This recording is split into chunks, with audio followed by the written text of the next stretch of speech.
बोलती पुस्तके. ज्यांना वाचनाचा नाद त्यांना बोलती पुस्तके घाली साद. आमचं चॅनल सबस्क्राईब करा आणि सबस्क्राईब करायला इतरांनाही सांगा. नमस्कार श्रोते मित्र हो, बोलती पुस्तके सादर करीत आहे लेखक अब्दुल शेख लिखित कादंबरी फातेमा, भाग 8. सकाळी लवकर जाग आली. 1 तासात तयार होऊन हॉलमध्ये आलो.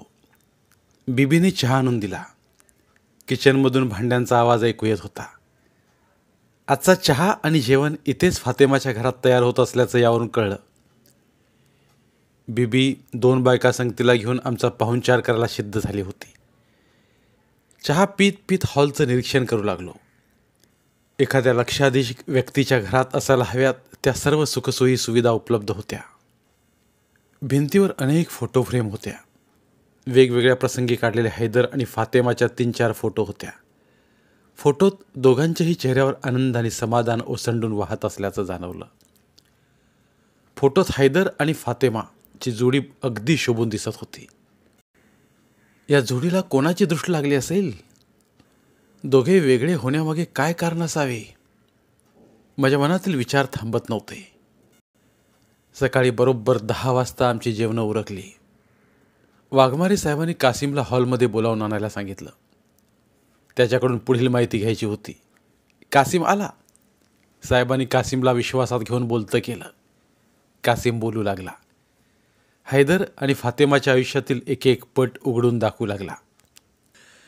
कासिमनं सांगितलेली हकीकत अशी: त्या रात्री उशिरा हैदर आला. सोबत एक रूपसंपन्न तरुणी होती.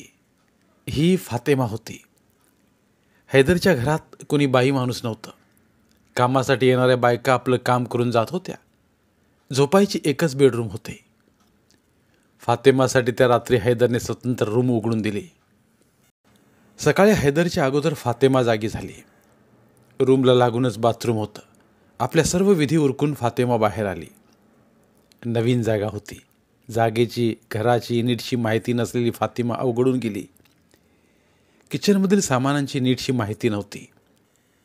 घरात दूध, चहा आहे की नाही याची कल्पना नसलेली फातेमा एक एक डबा उघडून पाहू लागली. प्रत्येक डब्यात काही ना काही होतं. जास्त करून मसाल्याचे जिन्नस होते. वेगवेगळ्या डाळी, कडधान्य होती. एका डब्यात साखर सापडली. आता चहा शोधायचा होता. डब्यांच्या उघडण्याच्या आणि बंद करण्याच्या आवाजाने हैदरचे लक्ष किचनकडे गेले. हैदर अंघोळ करून कपडे घालून तयार झाला होता. तो कुठेतरी बाहेर पडायच्या तयारीत असल्याचं दिसत होतं. हैदर किचनमध्ये आला. हैदरला पाहून फातेमा संकोचली. अंग चुरून एका बाजूला उभी राहिली. आपको कुछ चाहिए? हैदरने विचारले. जी, वो चाय बनानी थी, मगर. बोलता बोलता फातेमा मध्येच थांबली. साखरेचा डबा उघडून ठेवला होता. चहापत्ती सापडत नसेल हे हैदरनं ओळखलं. वही आपके सर के ऊपर है. हैदरने एक डब्याकडे हात केला. फातेमा मागे वळून डोक्यावर डबा पाहू लागली. तिने तो डबा घेण्यासाठी हात वर केला. त्याचवेळी हैदरने पण तोच डबा घेण्यासाठी हात वर केला. दोघांचेही हात एकाच वेळी डब्यावर पडले. इतक्या जवळून हैदरचा स्पर्श झाल्याने फातेमा थोडी संकोचली. एक पाऊल मागे सरकली. हैदरने चहाचा डबा काढून दिला. फातेमाने दोघांसाठी चहा बनवला. चहा पिऊन हैदर कसल्या तरी कामासाठी निघून गेला. फातेमा घरात एकटीच उरली. वेळ जाता जात नव्हता. फातेमा कमालीची अस्वस्थ झाली. दुपारी 4 वाजता हैदर आला. हैदरसोबत किरकोळ किराणा सामान आणि फळे घेऊन एक व्यक्ती आला होता. सर्व सामान ठेवून तो इसम निघून गेला. हैदर पण काही वेळात परत आपल्या कामानिमित्त गेला. फातेमा घरात एकटी उरली. वेळ जात नव्हता. घरात एकटी असलेली फातेमा जाम कंटाळी होती. तिच्या चेहऱ्यावरून ते कंटाळे पण साफ दिसत होते. तासाभरात हैदर आला. घरात एकटी राहून वैतागलेल्या फातेमाचा अवतार पाहून हैदरला पण वाईट वाटले. देखो, मैंने पुलिस में खबर करवा दी है. सुरेश का जल्द ही पता चलेगा. हैदरने फातेमाला धीर देण्याचा प्रयत्न केला. फातेमा काही न बोलता खाली बघत बसून राहिली. सुरेशला सोलापूर सोडून बराच काळ गेला होता. सुरेश हा सोलापूरचा नामी गुंड होता. तो सोलापूर शहरापासून जितका दूर राहील तितका शहरासाठी चांगलं होतं. सुरेशचे साथीदार सुरेश सोबत होते. आता सुरेश सोलापुरात असला काय आणि नसला काय कोणाला काही फरक पडणार नव्हता. त्यामुळं सुरेशचा शोध कोणी घ्यायचं कारण नव्हतं. सुरेशला आई वडील होते की नव्हते हेही कोणाला माहीत नव्हतं. गरोदर फातेमा पंढरपूर शहराजवळ हैदरच्या फार्म हाऊसवर राहत होती. फातेमाने 1-2 वेळा विचार केला पंढरपूरला जाऊन सुरेशबाबत पोलिसात तक्रार दाखल करावी, पण तब्येतीने साथ दिली नाही. वरचे वर तब्येत घसरून फातेमा मृत्यूच्या गडद छायेखाली आली होती.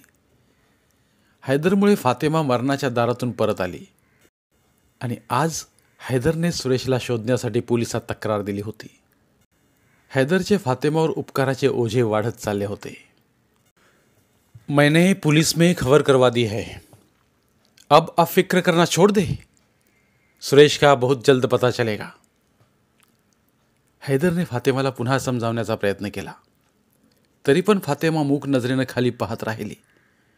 हैदरच्या बोलण्याला फातेमाने कसलाही प्रतिसाद दिला नाही. शेवटी विषय बदलण्याच्या हेतूने हैदरने विचारले, कुछ खाना बनाकर खाया? फातेमाच्या निस्तेज चेहऱ्याकडे पाहत हैदरने विचारलं. फातेमाने नकारार्थी मान हलवून हैदरच्या बोलण्याला प्रतिसाद दिला. चलो बाहर से कुछ खाकर आते हैं. भूक लागली होतीच. फातेमा काही न बोलता हैदरच्या मागोमाग घरातून बाहेर पडली. तासाभराने जेवण करून घरी आले. आराम करण्यासाठी म्हणून आपापल्या खोलीत दोघेही निघून गेले. असेच दिवसामागून दिवस निघून गेले. पोलिसांकडून सुरेशचा काही ठाव ठिकाणा लागत नव्हता. फातेमाची बेचैनी वाढत चालली. हैदर आपल्या परीने फातेमाला समजावण्याचा प्रयत्न करीतच होता. तिला सावरण्याचा प्रयत्न करत होता. फातेमा वरचेवर अबोल होत चालली होती. हैदरला यावर उपाय सापडत नव्हता. कधी बाहेर फिरायला घेऊन जात होता, तर कधी खरेदी करण्याच्या बहाण्याने घरातून बाहेर काढत होता. कधी एखादा सिनेमा दाखवून आणत होता. हर तऱ्हेने फातेमाला खुश ठेवण्याचा प्रयत्न करत होता तो. सततच्या सहवासाने फातेमाची हैदरबाबतची भीड चेपली होती. मन मोकळेपणाने बोलत नसली तरी बोलताना हैदरला साथ देत होती. हैदरबाबत वाटणारा परकेपणा आता कमी झाला होता. एके दिवशी सकाळी 10च्या सुमारास हैदरने फातेमाला तयार होऊन सोबत चालण्यास भाग पाडले. हैदरची गाडी शहरातून धावू लागली. तासाभरानंतर एका मोठ्या सिनेमा हॉलवर गाडी येऊन थांबली. तिकिटे घेऊन दोघेही आत आले. सिनेमा अजून सुरू व्हायचा होता. पडद्यावर जाहिरात दाखवली जात होती. सिनेमा हॉलमध्ये प्रकाश खूपच कमी होता. अंधारात चाचपडत फातेमा हैदरच्या मागे मागे जात होती.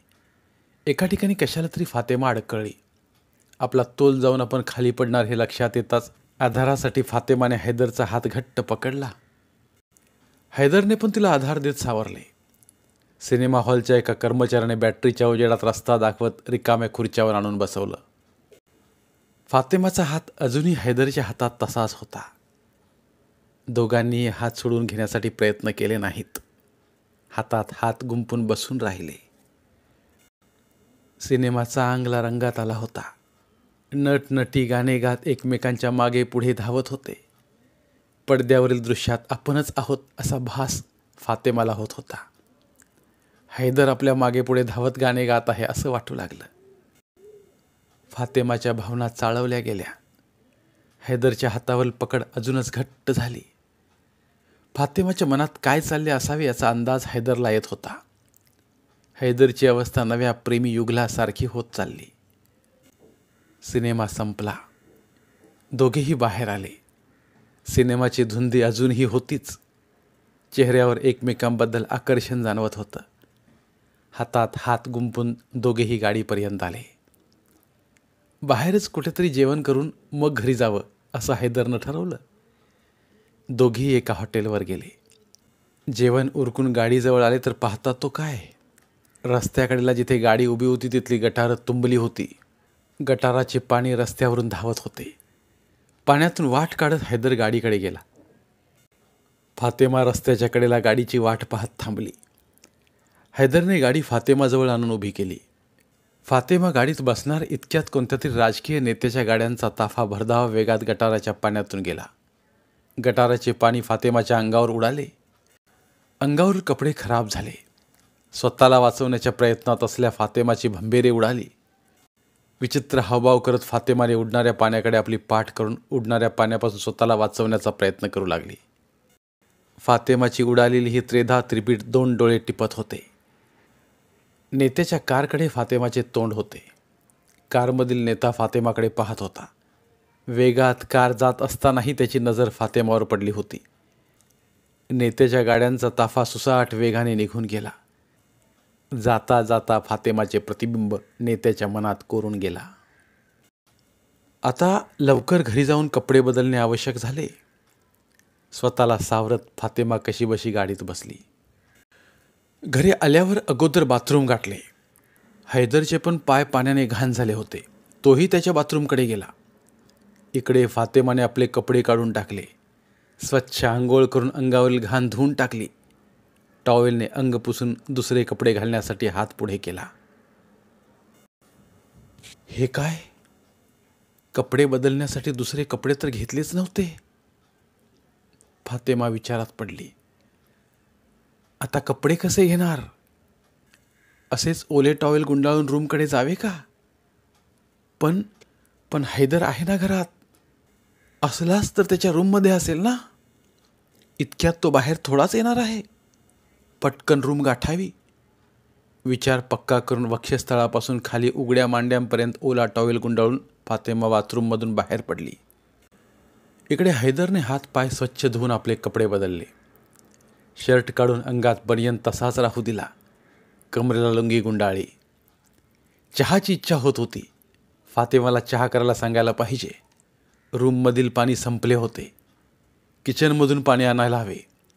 हैदरने दरवाजा उघडला. हैदर आणि फातेमा एकाच वेळी बाहेर आले. नजरानजर झाली. काही काळ दोघेही एकमेकांकडे पाहत राहिले. अचानक समोर आल्या हैदरला पाहून फातेमा घाबरली. प्रचंड लाजली. नको त्या अवस्थेत हैदर समोर आपण आलो आहोत याची जाणीव फातेमाला झाली. फातेमाने स्वतःला लवकर सावरले. भांबावून आपल्या रूमकडे धावत सुटली. हैदर अजूनही धक्क्यातून सावरला नव्हता. अर्धनग्न अवस्थेतील फातेमाला पाहून हैदर पार गोंधळून गेला. क्षणभर मेंदूने काम करण्यास थांबवले. 2 क्षण गेले. कमनीय बांध्याच्या फातेमाला अर्धनग्न अवस्थेत पाहून हैदरमधील पुरुष जागा झाला. पुढे होऊन फातेमाला कवटाळून मिठीत घ्यावं असा विचार मनात आला. आलेल्या विचाराची पूर्तता करण्यासाठी हैदर पुढे होणार तोच फातेमा आपल्या रूमकडे पळाली. अर्धनग्न पाठमोऱ्या शरीराकडे पाहून हैदरचा आपल्या मनावरील ताबा सुटला. फातेमाच्या मागोमाग हैदर रूममध्ये शिरला. फातेमा दरवाजाकडे पाठ करून अंगावर चढवायला कपाटातील कपडे काढायच्या बेतात असतानाच हैदरने पाठीमागून तिला मिठी मारली. फातेमा नखशिखांत शहारली. छातीची धडधड प्रचंड वाढली. हैदरने पकडतात दचकून फातेमाच्या हातातील टॉवेल केव्हाच गळून पडला. हैदरने फातेमाला अजूनच घट्ट पकडले. क्षणभर चित्रपटातली हिरो हिरोईनचा रोमांस डोळ्यांसमोर तरळला. विरोध करावा म्हटलं तरी विरोध करण्याची शक्ती फातेमात उरलीच नाही. तिने स्वतःला हैदरच्या स्वाधीन केलं. हैदरने फातेमाला आपल्याकडे वळते केलं. पूर्ण दिगंबर अवस्थेतील फातेमा डोळे घट्ट मिटून उभी होती. फातेमाची जणू ही मूकसंमतीच होती. सुरेशसोबत लग्न केले असल्याने आता हैदरसोबत लग्न करणं अशक्य होतं. दोघांनाही याची कल्पना होती. पण फातेमाने सुरेशसोबत लग्न केलं होतं हे फक्त या दोघांनाच माहीत होतं. बाहेर समाजात कोणाला फारशी माहितीही नव्हती. फातेमा आणि हैदर पती पत्नीसारखे राहू लागले. हैदरने पत्नीला देतात ते सर्व अधिकार फातेमाला दिले. दिवस मजेत जात होते. कशाची कमतरता नव्हती. पैसा भरपूर होता. दिमतीला नोकर चाकर होते. फातेमा एखाद्या राजाच्या राणीला लाजवेल असे जीवन जगत होती. कमी होती ती हैदरच्या वेळेची. कामानिमित्त तो सतत बाहेर राहू लागला. फातेमा एकटीच घरी राहू लागली. मागे गेले तसेच दिवस पुढे जाऊ लागले. फार्म हाऊसवर सुरेशची वाट पाहण्यात दिवस जाता जात नव्हते. इथं हैदरची वाट पाहून डोळे कंटाळले. आपल्या नशिबावर हसावं की रडावं हेच आता कळत नव्हतं. अमाप सुखसुई हाताच्या अंतरावर असताना फातेमा माणसाच्या सहवासाला दुरावत चालली होती. हैदरचा ड्रायव्हर रोज फातेमाला बाजारात फिरवून आणत होता. नवनव्या हॉटेलात जाऊन जेवण करून घरी आणत होता. पण जवळची जीवाभावाची व्यक्ती सोबत नव्हती. एकानं जबरदस्तीनं भोगलं, त्याच्याशी आपलं लग्नही झालं. सुखाचे दिवस आले असतानाच दुःखाचा डोंगर कोसळला. आई होण्याचं स्वप्न करपून गेलं. ज्याला नवरा म्हणावा त्याचा पत्ता नव्हता. नियतीनं परत हैदरशी नातं जुळवून दिलं. नीती अनितीचा विचार न करता हैदरला आपल्या जीवनात प्रवेश करू दिला. आपले सर्वस्व हैदरला अर्पण केले. हैदरने पण याची जाण ठेवत स्वर्गसुखाची झोळी आपल्यासमोर रिकामी केली. पण आताशी त्याचा सहवास मिळत नव्हता. नशिबाचे चक्र कोणत्या दिशेला फिरणार होते काय माहीत. बऱ्याच काळानंतर हैदर आला. हैदरने फातेमाची ओळख बीबीसोबत करून दिली. बीबी आणि फातेमाचे सूर जुळले. गप्पात दोघींचे तासन तास जाऊ लागले. फातेमा आपल्या सर्व लहान सहान सुखदुःखांच्या गोष्टी बीबीला सांगायची. बीबी मन लावून ऐकायची आणि रात्री आपल्या नवऱ्याला कासिमला सर्व सांगून मोकळी व्हायची. अडीअडचणीला बीबी फातेमाकडून आर्थिक मदतही घेत होती. घेतलेले पैसे कधी परत फातेमाला दिलेच नाहीत. तशी फातेमाला पण पैशाची कमतरता नव्हती. कमतरता होती ती जीवाभावाच्या माणसांची. मनातील 4 शब्द मोकळेपणाने कोणासोबत तरी बोलायला मिळायला हवं. बीबीसोबत तरी रोज रोज काय वेगळं बोलणार.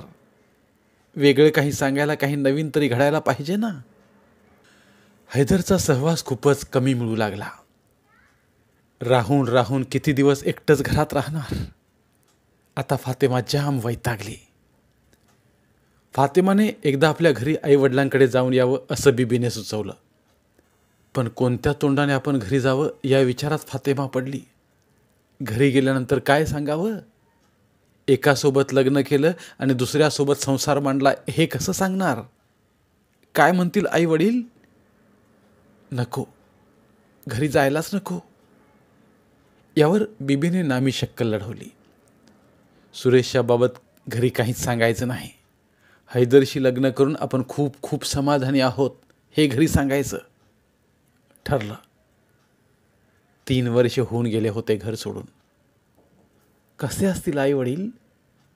सलीमा बरी असेल ना. आपल्या पळून जाण्याने दुःखी कष्टी झालेल्या आई वडिलांना तिने नक्कीच सावरले असेल. आज कितीतरी दिवसांनी घरची आठवण काढून फातेमा हवालदिल झाली. फातेमा आई वडिलांना भेटायच्या ओढीने घरी जायला निघाली. 3 वर्षांपूर्वी घरातून निघून गेलेली फातेमा अचानक घरी परतली. फातेमाला पाहून सर्वांना आनंद झाला. चांगला 1 महिना फातेमा आपल्या माहेरी राहिली. फातेमाचा पती फातेमाला भेटण्यासाठी येणार होता. पण वाट पाहून ही फातेमाचा पती फातेमाला घेण्यासाठी आलाच नाही. शेवटी फातेमा एकटीच सासरी परतली. हा 1 महिना कसा गेला ते कळलेच नाही. दुरावलेले माहेर परत मिळाले होते. फातेमा खूपच आनंदात होती. आईवडिलांना भेटून फातेमा मनात आनंदाचे गाठोडे घेऊन पुण्याला आपल्या घरी आली. पुढे 2च दिवसात हैदर पण आला. हैदरला पाहून फातेमाला खूप खूप आनंद झाला. आपण आईवडिलांना भेटून आलो हे हैदरला सांगितलं. हैदरला पण आनंद झाला. असेच अधेमध्ये जाऊन आईवडिलांना भेटून येत जा म्हणूनही सांगितलं. चांगले 8 दिवस हैदर घरीच राहिला. फातेमाचा दिवस हैदरसोबत बाजारात फिरण्यात खरेदी करण्यात जाऊ लागला तर रात्र हैदरच्या उबदार बाहुपाशात जात होती. आज हैदर परत कामानिमित्त बाहेर जाणार होता. फातेमा बेचैन झाली. परत एकटीलाच घरी राहावं लागणार होतं. एकटीला घर खायला उठत होतं. आता आपण एकटेच घरी राहू शकत नाही. आपले गाराणे हैदरसमोर मांडले तिने. विचार करून हैदर म्हणाला, अकेली नहीं रहना है तो मेरे साथ चलो, मुझे भी काम में कुछ मदद मिलेगी. आनंदाने फातेमाने होकार दिला. आवश्यक सामान घेऊन फातेमा हैदरसोबत निघाली. गाडी आता मुंबईच्या दिशेला धावत होती. गाडीत हैदरने आपल्या कामाचे स्वरूप समजावून सांगितले. हैदरचे वेगवेगळ्या शहरात हॉटेल होते. भाडे तत्वावर दिलेल्या इमारती होत्या. नवीन जागा, शेतजमिनी विकत घेऊन नफा कमावून परत विकायच्या. नाहीच विकल्या तर त्यावर आपला स्वतःचा व्यवसाय उभारायचा. नोकरगडी माणसं ठेवून व्यवसाय सुरू ठेवायचा. फातेमाला नवल वाटलं. आता आपल्याला पण अशीच कामे करायला मिळणार म्हणून मनातून आनंदित झाली ती. मुंबईतील हैदरचे घर पुण्यातील घरापेक्षा अधिक मोठे होते. 2 वेगवेगळ्या बैठक रूम होत्या. 4 बेडरूम होत्या. घराला घरपण देणारे व्यवस्थित सजवलेले किचन होते. पहिल्याच नजरेत फातेमाला घर मनापासून आवडले. फातेमा रोज हैदरसोबत जाऊ लागली. कामाचे स्वरूप समजावून घेऊ लागली. अल्पावधीत फातेमाने कामातील बारकावे आत्मसात केले. कामातील बारकावे शिकून घेतले. रोज नव्या लोकांसोबत उठबस होऊ लागली. प्रत्येक क्षेत्रातील तज्ज्ञ व्यक्तींची ओळख होऊ लागली. डॉक्टर, इंजिनियर, पोलीस, शिक्षक, प्राध्यापक अशा कितीतरी लोकांसोबत चर्चा घडू लागली. रोज काहीतरी नवं शिकायला मिळू लागलं. यातून फातेमाचा आत्मविश्वास कमालीचा वाढला. फातेमा स्वतंत्रपणे आपले निर्णय घेऊ लागली. आता फातेमामुळे हैदरचा व्यवसाय दिवसेंदिवस वाढू लागला. रिअल इस्टेटची कामं करताना बाजारात आपली पत महत्त्वाची असते. सगळा पैसा खिशातून गुंतवायचा नसतो. बँकेचे कर्ज काढून योजना पूर्ण करायच्या असतात. असे कर्ज घेताना अडचणी येऊ लागल्या. तारण म्हणून ठेवायला फातेमाकडे स्वतःचे असे काहीच नव्हते. हैदरने यातूनही सहज मार्ग काढला.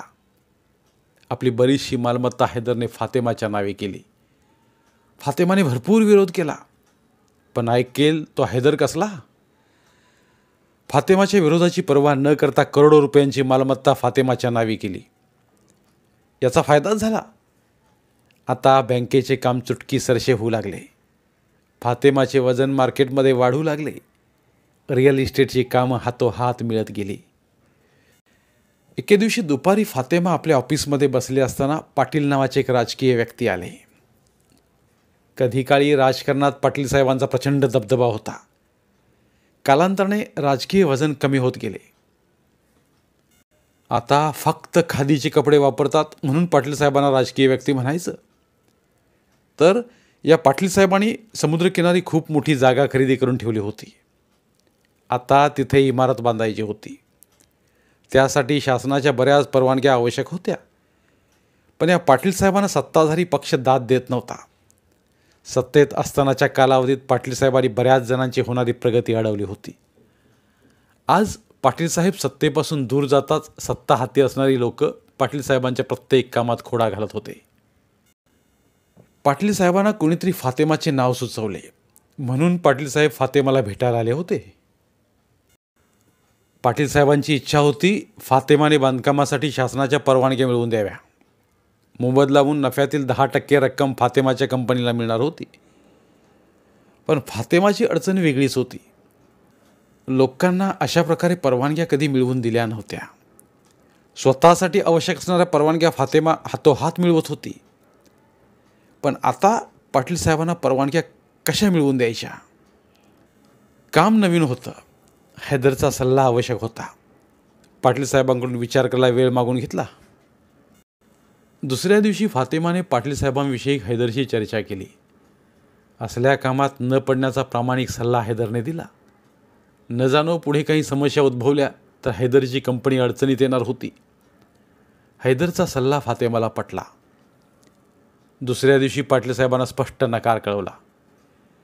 पण मुरब्बी राजकारणी असलेले पाटील साहेब इतक्या सहजपणे हार मारणारे नव्हते.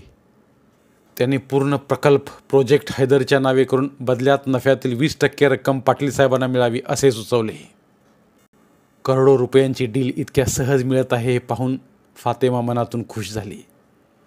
भरपूर नफा मिळणाऱ्या कामाला हैदर नकार देणार नाही असे गृहीत धरून फातिमाने होकार कळवला.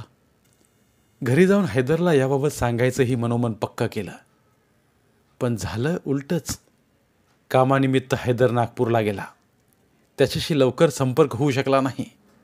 दुसऱ्या दिवशी पाटील साहेबांनी सर्व पेपर तयार करून जागेचा ताबा हैदरच्या कंपनीला दिला.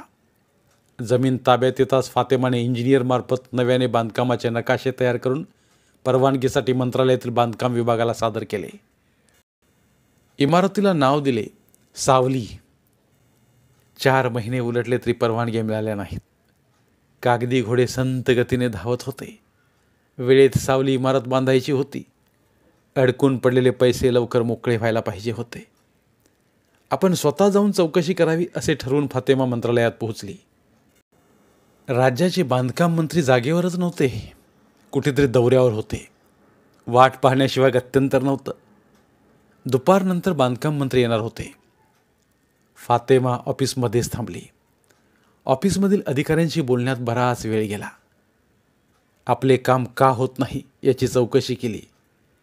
अधिकाऱ्याने स्पष्ट काही सांगितले नाही, पण मंत्र्यांनी परवानगी दिलेली नाही याचे विचित्र कारण सांगितले. स्वतः मंत्र्यांना सावली इमारतीमध्ये फ्लॅट हवा होता. फातिमा विचारात पडली. मंत्र्यांना फ्लॅट दिला तर नुकसान तर होणार नाही ना? नाही दिला तर परवानग्या पण सहज मिळणार नाहीत. काय करावे या विचारात असतानाच मंत्री आले. फातिमाची आणि मंत्र्यांची सविस्तर चर्चा घडून आली. प्रस्तावित प्रकल्पात 12 मजले होते. मंत्र्यांनी 15 मजल्यांची परवानगी दिली. बदल्यात 4 मोठे फ्लॅट मागितले. सौदा महाग नव्हता. दोघांना फायदा होणार होता. पुढील 2च दिवसात सर्व परवानग्या मिळाल्या. भूमिपूजनासाठी स्वतः राज्याचे बांधकाम मंत्री आले. मीडियातून बातम्या छापून आल्या. आपोआप सावली प्रकल्पाला प्रसिद्धी मिळाली. याचा फायदा असा झाला की बहुतांश फ्लॅट विकले गेले. हातात बराच पैसा आला. काम जोमानं सुरू झालं. अधिक काम होत आलं. अचानक एके दिवशी पर्यावरण मंत्रालयातून काम थांबवण्याची नोटीस बजावण्यात आली. काम थांबलं. फातिमाचे संबंधित लोक चौकशी करत होते. पर्यावरण मंत्रालयातून उडवाउडवीची उत्तरे मिळू लागली. सर्व हकीकत फातिमाच्या कानावर आली. पुन्हा मंत्रालयाची पायरी चढायची पाळी आली. बांधकाम मंत्र्यांची ओळख झालीच होती. आता त्यांनाच मध्यस्थीसाठी सांगायला पाहिजे. बांधकाम मंत्र्यांचा वेळ घेऊन फातिमा मंत्रालयात पोहोचली. आलेली अडचण सांगून यातून लवकर मार्ग काढण्याची विनंती केली. बांधकाम मंत्र्यांनी पर्यावरण मंत्र्यांना फोन लावून वेळ मागून घेतला. उद्या दुपारी एका हॉटेलवर येण्यास पर्यावरण मंत्र्यांनी सांगितले. दिलेल्या वेळेत फातिमा हॉटेलवर पोहोचली. रूम नंबर 10 मंत्र्यांच्या नावे आरक्षित होती. फातिमा रूमवर आली. मंत्र्यांचा पीए उपस्थित होता. त्याने फातिमाला काही काळ प्रतीक्षा करण्यास सांगितले. बांधकाम मंत्री आणि पर्यावरण मंत्री दोघेही एकामागोमाग आले. सविस्तर चर्चा झाली. पर्यावरण मंत्रालय आणि बांधकाम मंत्रालयाच्या माध्यमातून सरकारला लवकरच माजी सैनिकांसाठी घरे बांधून द्यायची होती. या प्रकल्पाला नाव देण्यात आलं ते आसरा. या आसरा प्रकल्पाचे काम हैदरच्या कंपनीने कमी वेळेत आणि कमी पैशात करायचे ठरवले. बदल्यात पर्यावरण मंत्रालयाने सावली प्रकल्पाचे काम पुन्हा सुरू करण्यास परवानगी दिली. फातिमाच्या सुरू असलेल्या सावली इमारतीचे काम पुन्हा जोमाने सुरू झाले. बघता बघता दोन्ही प्रकल्प पूर्णत्वास आले. भव्य उद्घाटन सोहळा आयोजित करण्यात आला. झाडून सर्वांना आमंत्रणे दिली गेली. उद्घाटन सोहळा पार पडला. मोठमोठ्या मंत्र्यांनी हजेरी लावली. हैदरची कंपनी आपोआप प्रकाशझोतात आली. सरकारी निमसरकारी कामं मिळू लागली. राजकीय लोकांसोबत जवळचे संबंध चांगले नाहीत असे वेळोवेळी बजावून सुद्धा फातिमाने सरकारी कामे करण्याचा सपाटा लावला. सर्व काही अलबेलं सुरू असतानाच एके दिवशी सरकारी तपास यंत्रणेमार्फत हैदरच्या कंपनीला नोटीस बजावण्यात आली. आसरा प्रकल्पात अफरातफर करून शासनाचे लाखो रुपये लुटल्याचा आरोप करण्यात आला. राजकीय नेत्यांनी स्वतःची पोळी भाजून घेण्यासाठी हैदरच्या कंपनीचा बळी दिला. लाखो रुपयांचा मलिदा स्वतः खाल्ला आणि आरोप हैदरच्या कंपनीवर ठेवला. तपास करणाऱ्या अधिकाऱ्यांनी हैदरवर आरोपपत्र दाखल केले. न्यायालयामार्फत 8 वर्षांची शिक्षा आणि 7 कोटी रुपयांच्या दंडाची शिक्षा सुनावण्यात आली. जमेल तितके राजकीय वजन वापरण्याचा फातेमाने प्रयत्न केला, पण यावेळी कोणीही मत्तीला आलं नाही. ज्याने त्याने स्वतःची कातडी वाचवून घेतली. फातेमा पार कोलमडून पडली.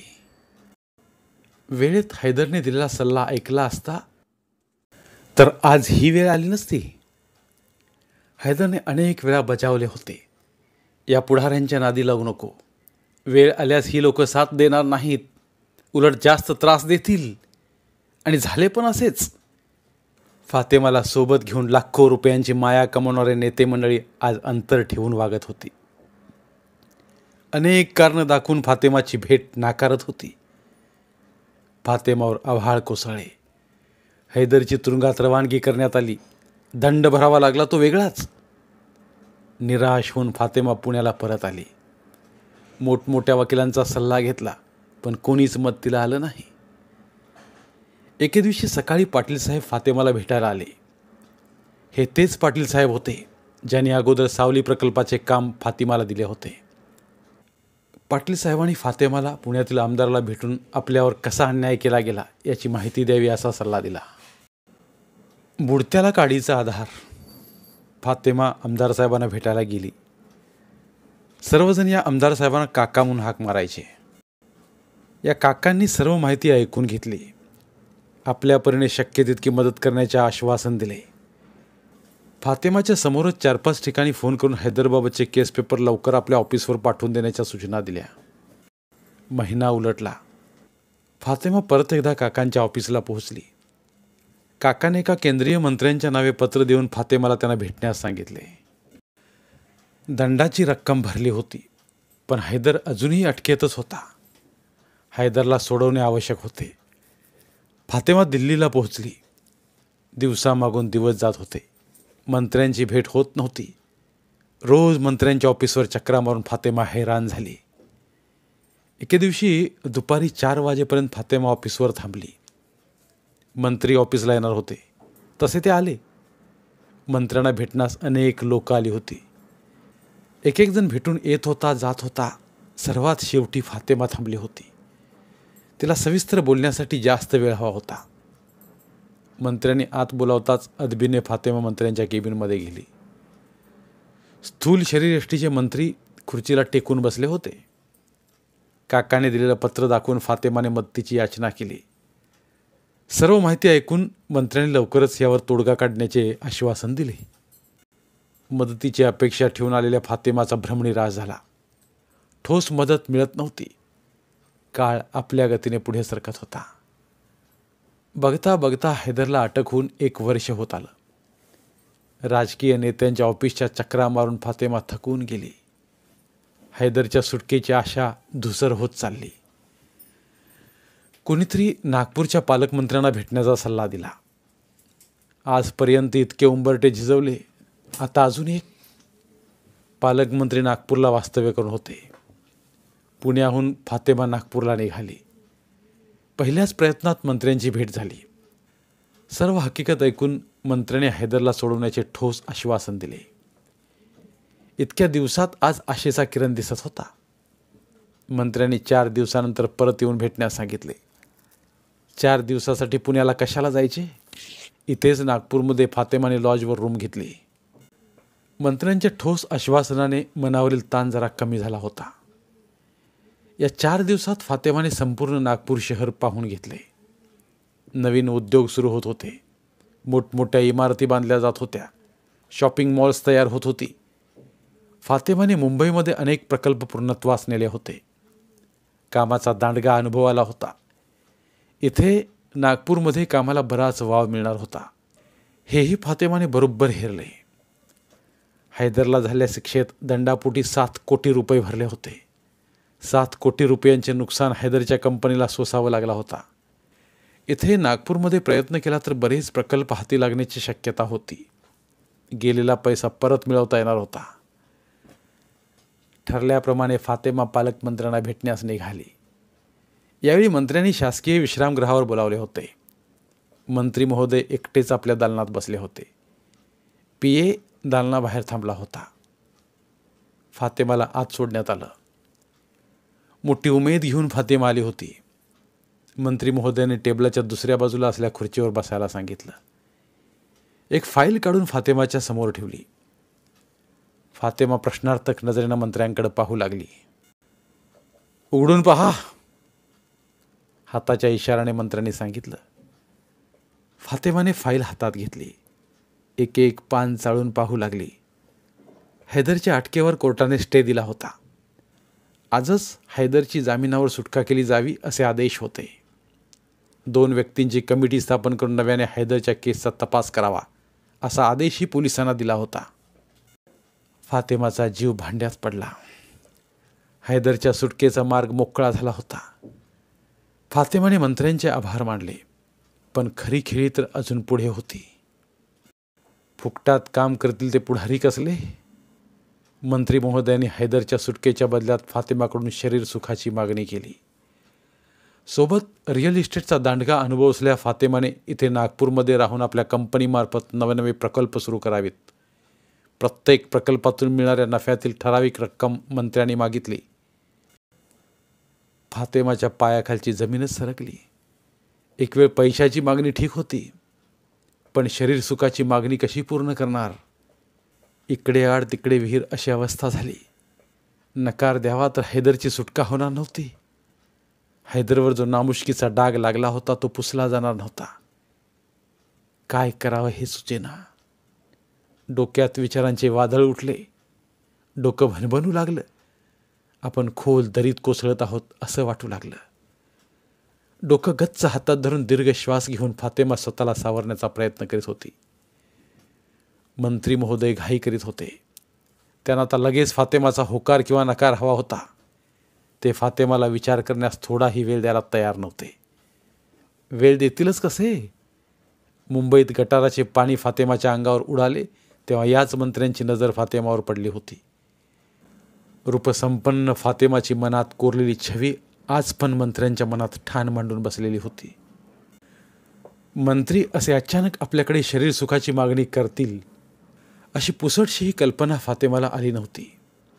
आपण इतक्या बिकट परिस्थितीत अडकू याची फातेमाला सुतराम कल्पना नव्हती. अगोदर सुरेशने फसवून आपला फायदा घेतला. दुःखी कष्टी जीवनाला हैदरमुळे अर्थ मिळाला. खऱ्या सुखी आयुष्याची ओळख हैदरमुळे झाली. त्याच हैदरला आपल्यामुळे जेलची हवा खावी लागली. समाजात असणारी पद प्रतिष्ठा धुळीला मिळाली. 7 कोटी रुपयावर पाणी सोडावं लागलं. काय करून बसलोय आपण हे? आता इथं अजूनच बिकट परिस्थितीत अडकलो आहोत. विचार करता करता फातेमाचं अंग थरथर कापू लागलं. घशाला कोरड पडली. डोळ्यांतून अश्रूचा पूर वाहू लागला. फातेमा पुरती आपल्या जाळ्यात अडकणार हे मंत्र्यांनी ओळखलं. ते फातेमाकडून होकार मिळवण्यासाठी अधिक घाई करू लागले. फातेमाचा मनावरील ताबा सुटला. मेंदू काम करेनासा झाला. अजूनही दोन्ही हातांनी डोकं गच्च दाबून धरलेलं होतं. डोकीवर कोणीतरी घनाचे घाव घालत आहे की काय असं वाटू लागलं. डोळे पांढरे होऊ लागले. श्वास अडकायला लागला. टेबलामागे खुर्चीवर बसल्या फातेमाने टेबलावर आपलं डोकं हळूच टेकवलं. फातेमाची उरली सुरली शुद्ध हरपली. मंत्री महोदयांच्या चेहऱ्यावर कुटील हास्य पसरलं. टाकलेला डाव सफल होत होता. त्यांनी दालनाचा दरवाजा आतून हळूच लावून घेतला. धन्यवाद. उर्वरित कादंबरी पुढील भागात. मराठीतील प्रतिभावंत लेखकांचं साहित्य, कथा, कादंबऱ्या ऐकण्यासाठी आमचं बोलती पुस्तके हे चॅनल सबस्क्राईब करा आणि मराठी साहित्याचा प्रसार करण्यासाठी प्रत्येक मराठी माणसाला सबस्क्राईब करण्यासाठी आवाहन करा आणि बोलती पुस्तके या साहित्य चळवळीत सहभागी व्हा. आपले पुन्हा एकदा धन्यवाद.